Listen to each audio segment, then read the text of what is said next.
nous allons parler de la pollution intérieure et des moyens de s'en protéger. Nous sommes en contact avec notre environnement extérieur et intérieur, et nos poumons sont le filtre de l'air que nous respirons. C'est pour cela que la qualité de l'air est très importante pour notre santé. Chez les citadins, 85% du temps est passé en environnement clos, dans les habitations, les locaux de travail ou dans les moyens de transport. C'est pour ça qu'il faut être très attentif à la qualité de l'air intérieur. La pollution intérieure peut être de 3 types, chimique, biologique et physique. Nous allons les détailler.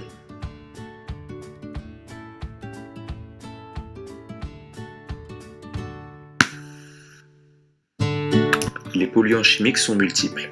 Les COV ou composés organiques volatiles, les formaldéhydes, la pollution particulière, le SO2 ou dioxyde de soufre, le NO2 ou dioxyde d'azote, mais aussi et surtout l'exposition au tabagisme passif.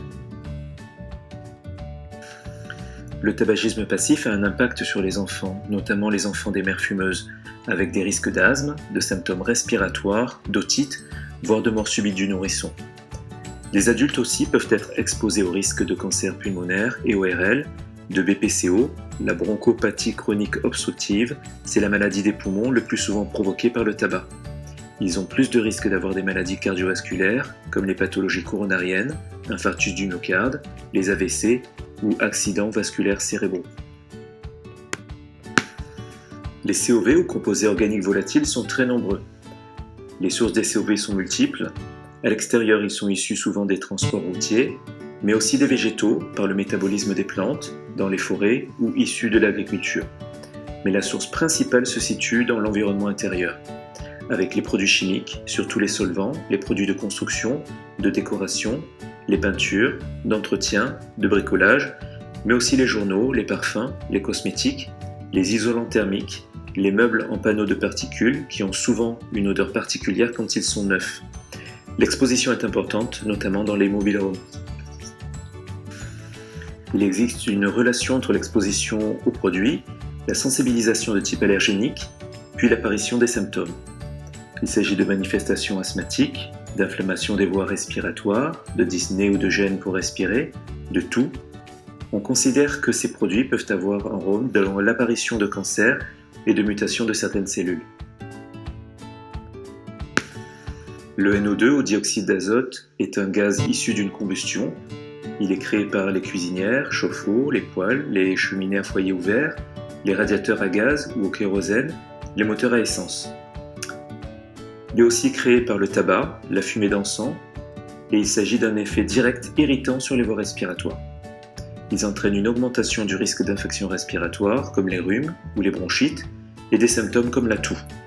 Ils ont un effet additionnel chez les personnes allergiques aux acariens, c'est-à-dire la poussière de maison. Le SO2 ou dioxyde de soufre est souvent retrouvé dans la pollution extérieure. Il est lié à la pollution industrielle. Heureusement, celle-ci est en nette diminution en France ces dernières décennies.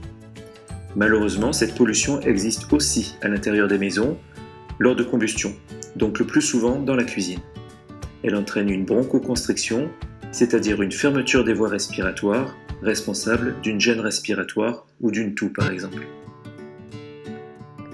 La pollution particulière est liée aux fumées, en particulier de diesel, mais aussi aux cheminées à foyer ouvert.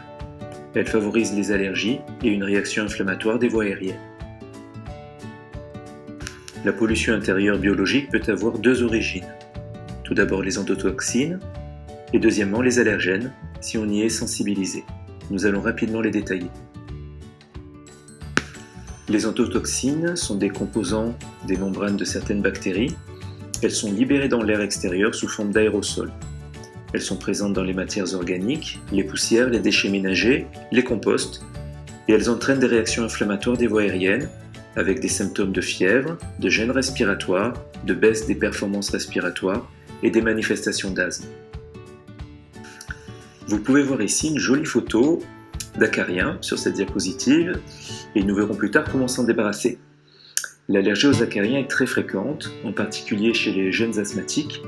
Ce sont de petits animaux microscopiques qui vivent à l'intérieur des maisons. Ils aiment la chaleur et l'humidité, en particulier dans les matelas, les moquettes, les tapis, les peluches. et il favorise les manifestations d'asthme. Et voici le chat. Il n'est pas trop mignon? Mais il faut s'en méfier aussi. L'allergie au chat est la deuxième plus fréquente après celle des acariens. Elle est liée aux sécrétions du chat qu'il va répartir sur son pelage en se léchant. Et ensuite, les poils seront porteurs de l'allergène. Ils vont se répartir partout dans la maison. Cet allergène est très puissant car il faut 6 mois d'éviction du chat de la maison pour faire disparaître l'allergène. Les chiens sont aussi une source fréquente d'allergie. Comme pour le chat, cette allergie passe par le pelage, la salive et la peau du chien. Pour illustrer cette diapo, je vous ai choisi la plus belle photo de chien que j'ai trouvée. Et voici les blattes. Ce sont les cafards de la maison. Non seulement elles sont très désagréables, mais en plus elles entraînent des allergies. Ces allergies sont liées à certaines protéines de leurs exosquelettes et de leur déjection. Les allergènes se retrouvent dans la poussière, les canapés, les matelas et dans l'air.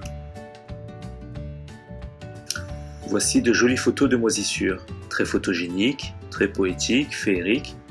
Vous pouvez voir Penicillium, Aspergillus, Alternaria, Cladosporium. Mais il faut aussi s'en méfier, car elles entraînent aussi des allergies. Les moisissures sont favorisées par l'humidité qui va permettre leur croissance et la germination des spores. L'inhalation chez les personnes allergiques va entraîner des symptômes respiratoires comme la toux, les sifflements et l'asthme. Les pneumallergènes sont des allergènes respiratoires. Les autres pneumallergènes sont les pollens, et en mai, nous sommes en pleine période pollinique. Il s'agit des pollens de graminées, les pollens d'herbes et les pollens d'arbres. Nous allons parler à présent de l'éviction de ces polluants intérieurs. Il s'agit sans doute de la partie la plus importante du diaporama.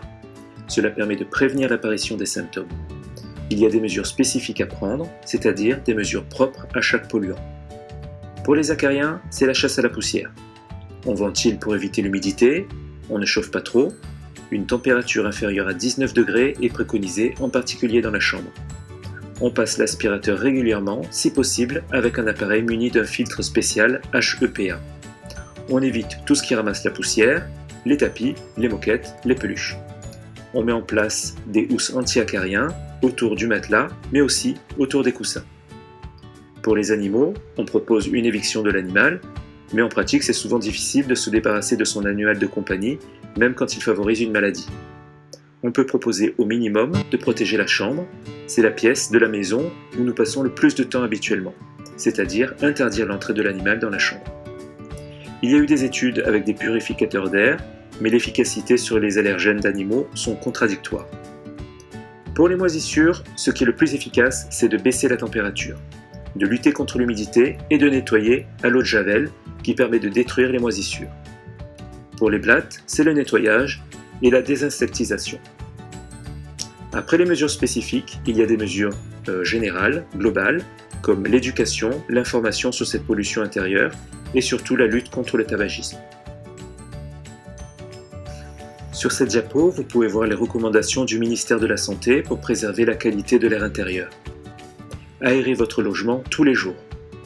Aérez en particulier quand vous bricolez, cuisinez, faites le ménage, après une douche ou un bain. Étendez votre linge à l'extérieur pour limiter l'humidité de votre logement ou alors dans une pièce bien aérée. Ne fumez pas à l'intérieur, mais en fait, essayez de ne pas fumer du tout. Vérifiez et entretenez régulièrement les systèmes d'aération de votre logement. Protégez particulièrement les personnes fragiles, les enfants, les femmes enceintes, les personnes vulnérables contre tous les produits chimiques. Vérifiez et entretenez régulièrement les appareils à combustion. Et attention aux appareils à combustion à l'intérieur. Respectez les doses d'utilisation des produits d'entretien, d'hygiène et de bricolage. Voici les références qui m'ont permis de réaliser ce diaporama. J'espère qu'il vous sera utile. Merci de votre attention. Je vous souhaite un bon mai poumon 2021.